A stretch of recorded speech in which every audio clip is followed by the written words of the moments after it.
ចង់បងលក់បាននេះកង់បែកគីសនី JB សាក់ថ្មម្ដងជីបាន200ទៅ300គីឡូជាងតាមប្រភេទអគុយរូបរាងវិញប្លែកខុសគេធំទលាយខ្ពស់សាឡាអានេះបើក្នុងចំណោមកង់3ទូទៅវិញដូចបងធំមកពីប៉ាអ៊ូតាំងមាន2ប្រភេទមានអាសូឡានិងអត់សូឡា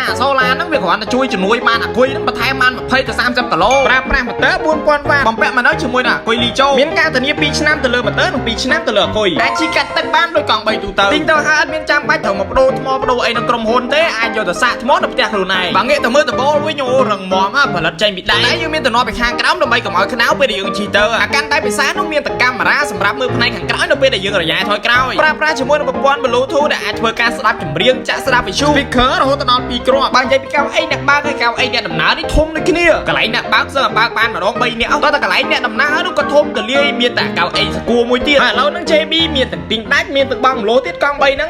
ចំកាន់តែលយឯតានេះប្រាប់ព័ត៌មានបន្ថែមតាក់ទងជាមួយនឹងតម្លៃឬក៏ព័ត៌មានតាក់ទងជាមួយនឹងការបងលោកបងប្អូនអាចធ្វើការតាក់ទងតាមរយៈ page JB ម៉ូតូអគ្គិសនីឬតាមរយៈលេខទូរស័ព្ទ096 993ដើម0016 099 629